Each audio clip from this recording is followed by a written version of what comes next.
अस्सलाम वालेकुम dear students, मैं हूं आपका केमिस्ट्री टीचर हमादुल हसन। आज हम पढ़ेंगे चैप्टर नंबर 4 का एक topic ionic bond. Ionic bond का जो सेकंड नाम है हम उसको इलेक्ट्रोवलेंट बॉन्ड भी कहते हैं। डियर स्टूडेंट्स, आयोनिक बॉन्ड, ये आयोनिक बॉन्ड क्या है, इसके वर्ड पे गौर करें। यहाँ पे मैं जो लफ्ज़ आयोनिक है ये निकला है आयन से।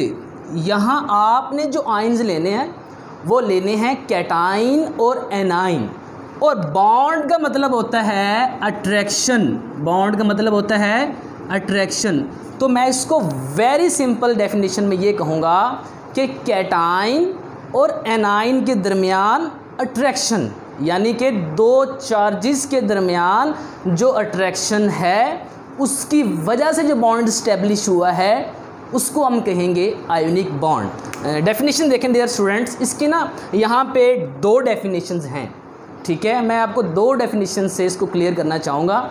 जो हमारे पास फर्स्ट डेफिनेशन है बेटा, वो हमारे पास कहता है the electrostatic force of attraction between positively charge ion, oppositely charge ion, ठीक है। ऑपोजिटली चार्ज आयन का मतलब ये है कि कैटाइन और एटाइन, यानी कि ऐसी फोर्स, ये देखें the electrostatic force of attraction, ऐसी फोर्स ऑफ अट्रैक्शन, ऐसी कुव्वत जो दो हमारे पास जो है ऑपोजिटली यानी कि ऑपोजिट चार्ज रखने वाले आयन्स के दरमियान पाई जाती है। वो कौन से ऑपोजिट आयन हैं, इसको हम कहते हैं कैट आयन और एन आयन, ठीक है। ये हमारे पास कहलाता है आयोनिक बॉन्ड। और सेकंड डेफिनेशन हमारे पास जो है वो क्या कहता है, the chemical bond which is formed by the complete transfer of one or more electron from one atom to another atom. Student ज़रा इस लाइन को देखें, यहाँ पे वो दो बातें करता है। फर्स्ट यानी कि पॉइंट क्या लेता है, ये एक केमिकल बॉन्ड है जो बनता है किससे, कंप्लीट ट्रांसफ़र ऑफ वन और मोर इलेक्ट्रॉन, ठीक है। पहली पॉइंट को ज़रा समझें, मतलब कि ये एक वो केमिकल बॉन्ड है विच इज़ फॉर्म्ड, जो बनता है किसकी वजह से, बाय द कंप्लीट, मुकम्मल ट्रांसफ़र ऑफ वन, एक और मोर इलेक्ट्रॉन, ठीक है। यानी एक या एक से ज़्यादा किसी वैलेंस शेल के एटम के अंदर इलेक्ट्रॉन हैं, वो ट्रांसफ़र कर देता है किसको, फ्रॉम दो एटम्स, यानी कि from one atom to another atoms. मतलब क्या, एक एटम से दूसरे एटम में जो अपने इलेक्ट्रॉन मुंतकिल कर देगा, उसको दे देगा, उसको ट्रांसफ़र कर देगा। इस सूरत में, इस रिज़ल्ट में जो बॉन्ड बनता है बेटा, उसको हम कहते हैं हम आयोनिक बॉन्ड। अब आयोनिक बॉन्ड की फॉर्मेशन क्या है, ये तो बेटा सिंपल सी डेफिनेशंस थी। डियर स्टूडेंट्स, अगर आपको फॉर्मेशन ऑफ आयोनिक बॉन्ड का पता चल जाए ना, इसकी अगर एक्सप्लेनेशन आप समझ लें, तो इस तरह समझें कि इस लेक्चर का हक अदा हो गया। यहाँ देखें, यहाँ पे हमारे पास कहता है ionic bond is formed between metals और नॉन मेटल्स, यानी कि आयोनिक बॉन्ड जो है वो बनता है बिटवीन मेटल्स और non metals. Dear student, chapter number 3 के अंदर आपने पढ़ा था कि मेटल्स क्या होते हैं, नॉन मेटल्स क्या होते हैं, उनको ज़रा देखिएगा। मेटल्स और नॉन मेटल्स ये आपको पता है, लेकिन इनके बारे में चंद एक बातें मैं आपसे शेयर करना चाहता हूँ ताकि आपको ये टॉपिक समझ आ सके। हमारे पास है बेटा मेटल्स एंड नॉन मेटल्स। ज़रा इसका डिफरेंस देखिएगा मेटल्स और नॉन मेटल्स से, कि इस डिफरेंस की बेस पे ये बॉन्ड बनता है, ठीक है। और ये डिफरेंस आपकी समरी है आयोनिक बॉन्ड की। देखिए हमारे पास very simple, group 1 and group 2, group 1 and group 2 किसका, पीरियोडिक टेबल का। जब हम जाते हैं ना फ्रॉम, हमारे पास जो है टॉप टू बॉटम ग्रुप्स हैं, टोटल 18 ग्रुप्स हैं, उनमें पहला ग्रुप पीरियोडिक टेबल का और दूसरा ग्रुप, ये इस तरह के दो ग्रुप हैं जो कि मेटल्स हैं और मेटल्स की कुछ प्रॉपर्टीज़ होती हैं, ठीक है। इसी तरह सेम अगर मैं बात करता हूँ कि ग्रुप नंबर 15 to 17, यानी कि 15 भी, 16 भी और 17 भी, ये 3 ग्रुप इस तरह के हैं जो नॉन मेटल्स हैं, ठीक है। अब हमारे पास क्या है कि सेकंड पॉइंट इनके बारे में हमारे पास क्या कहता है, लो आयोनाइजेशन एनर्जी, ठीक है। अगर किसी एटम के अंदर, मेटल के अंदर, मेटल की बात करें, मेटल के अंदर उसकी आयोनाइजेशन एनर्जी लो होगी। आयोनाइजेशन एनर्जी कम होने का मतलब ये है कि वो अपने इलेक्ट्रॉन इजीली दे देगा, इजीली डोनेट कर देगा, ठीक है। तो जहाँ जहाँ हमारे पास लो आयोनाइजेशन एनर्जी होगी वहाँ हमारे पास जो है वो इलेक्ट्रॉन को लूज़ कर देगा, वो मेटल अपना इलेक्ट्रॉन दे देगा। और इसी के रिज़ल्ट में मैं बात करता हूँ कि high electron affinity, chapter number 3 में आपने पढ़ा है कि इलेक्ट्रॉन एफिनिटी मीन कि हमारे पास जो है एटम के अंदर, आइसोलेटेड एटम के अंदर इलेक्ट्रॉन ऐड होता है।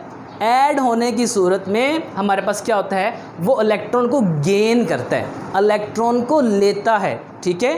अब हमारे पास है कि नेक्स्ट, अब आपने पढ़ा है ना कि चैप्टर नंबर 1 के अंदर जो है वो केमिकल स्पीशीज़ में कैटाइन और एनाइन, उसमें हमारे पास वो क्या कहता है, जब कोई एटम, ठीक है, या मैं मेटल की बात करता हूँ, अगर कोई मेटल अपना एक इलेक्ट्रॉन लूज़ करे, 2 इलेक्ट्रॉन लूज़ करे, ठीक है, या 3 इलेक्ट्रॉन लूज़ करें, उसके रिज़ल्ट में जो चार्ज बनता है, ठीक है, चार्ज बनता है, जो आयन बनता है, उस आयन को हम कहते हैं पॉजिटिवली आयन, या मैं उसको कहूँगा कैटाइन, या उसको कहते हैं या पॉजिटिवली आयन या कहते हैं कैटाइन। ये उस रिज़ल्ट में बनता है, ये उसके नतीजे में बनता है जब कोई हमारे पास यानी कि मेटल जो है वो इलेक्ट्रॉन लूज़ करता है, ठीक है। इसी तरह हमारे पास सेम ऐसे इसका कंपैरिजन करें इसके मुकाबले में, तो हमारे पास क्या है, नॉन मेटल्स आर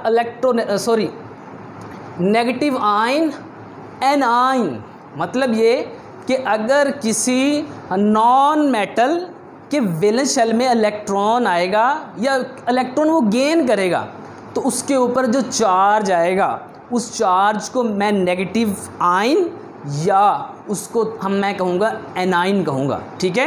एनाइन मतलब ये है कि उस पर कौन सा चार्ज आएगा, नेगेटिव चार्ज आएगा, ठीक है।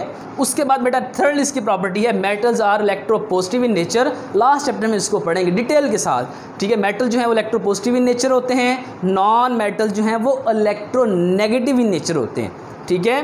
उसके बाद मैं बात करता हूँ अपनी इस एग्जाम्पल से ना आपको ये आयोनिक बॉन्ड समझना और ज़्यादा आसान हो जाएगा, ठीक है। तो बेटा मैं फॉर्मेशन ऑफ सोडियम क्लोराइड, जिसको हम इसका जो है हमारे पास फार्मूला है NaCl, this is also known as table salt. हम इसको टेबल साल्ट के तौर पर जो है इस्तेमाल करते हैं, खाना पकाने के लिए भी इस्तेमाल करते हैं।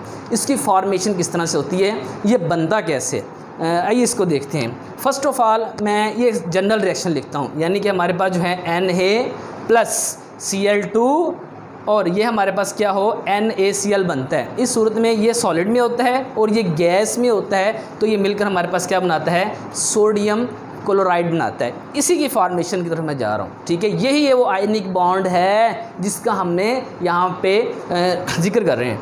अब देखिए सोडियम एटम मैं ना इसको, ये है वो सोडियम एटम जिसकी बात करते हैं, जिसको रिप्रेजेंट करते हैं Na से। इसका जो एटॉमिक नंबर है जिसको रिप्रेजेंट करते हैं वो है 11। इस 11 एटॉमिक नंबर का मतलब ये होता है डियर स्टूडेंट्स कि हमारे पास 11 ही इसके अंदर प्रोटॉन हैं और हमारे पास 11 ही इसके अंदर क्या होते हैं, इलेक्ट्रॉन होते हैं, ठीक है। अब ये क्या करता है, ये एटम है सोडियम एटम। याद रखें बेटा कि सोडियम एटम और सोडियम आयन ये 2 डिफरेंट चीज़ें हैं, ठीक है, ये डिफरेंट स्पीशीज़ हैं। अब हमारे पास क्या है, ये सोडियम एटम है, उसकी इलेक्ट्रॉनिक कॉन्फ़िगरेशन, एटम की इलेक्ट्रॉनिक कॉन्फ़िगरेशन, ठीक है। अब क्या है 1s2 2s2 2p6 3s1, मतलब एक 6 और एक 7 8 9 10 और 11, मतलब इसके अंदर क्या है 11 इलेक्ट्रॉन हैं।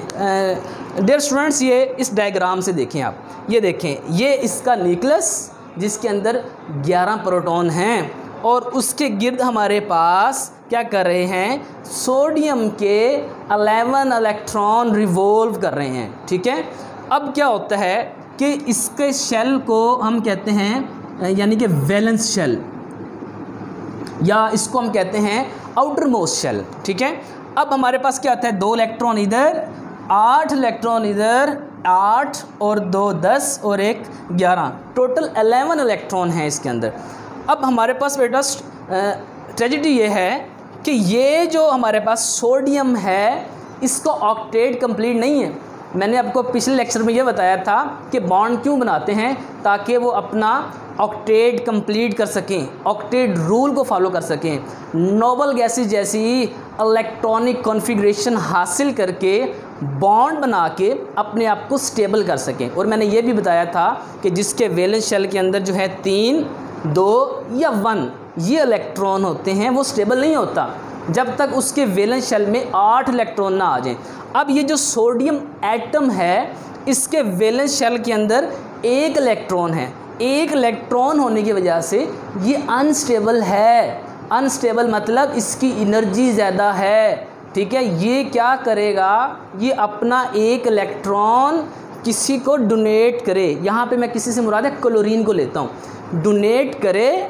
जैसे ही वो इलेक्ट्रॉन देगा, पिछली बातें, जैसे ही वो इलेक्ट्रॉन देगा उस पर कौन सा चार्ज आएगा, पॉजिटिव चार्ज आएगा इलेक्ट्रॉन लूज़ करने से। अब ये देखें कि इसका ये वाला इलेक्ट्रॉन इधर हमारे पास जो है, ये मैं कहता हूँ के शेल, ये एल शेल,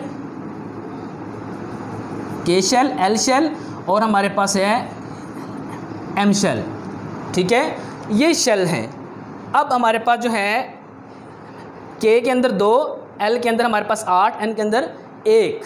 अब हमारे पास क्या होता है कि इसका जो वैलेंस शेल वाला इलेक्ट्रॉन है ये अपना 1 इलेक्ट्रॉन लूज़ कर देता है। ये इलेक्ट्रॉन जैसे ही अपना इलेक्ट्रॉन जो है उसने लूज़ किया तो हमारे पास क्या होता है कि इसका ऑक्टेट देखें। अब ये एटम नहीं रहा बल्कि क्या बन गया, आयन बन गया। आयन क्यों बना, क्योंकि इसने अपना इलेक्ट्रॉन लूज़ कर दिया। और डियर स्टूडेंट्स, जो इलेक्ट्रॉन लूज़ कर देता है वो कहलाता है यानी कि मेटल, और उसको हम कहते हैं इलेक्ट्रो पॉजिटिव। उस पर पॉजिटिव चार्ज आ जाता है, उस पर कैटाइन आ जाता है डियर स्टूडेंट्स। अब देखें यहाँ पे इसका ऑक्टेट कंप्लीट है।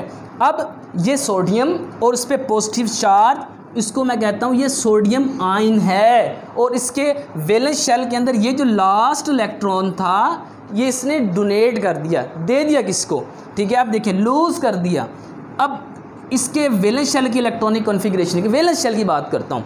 ये है वैलेंस शेल की इलेक्ट्रॉन, 6 और 2 8। इधर देखें 6, इसके हमारे पास है 1, तो ये हमारे पास जो है ज़्यादा स्टेबल है। उसके बाद मैं बात करता हूँ क्लोरीन की, ठीक है।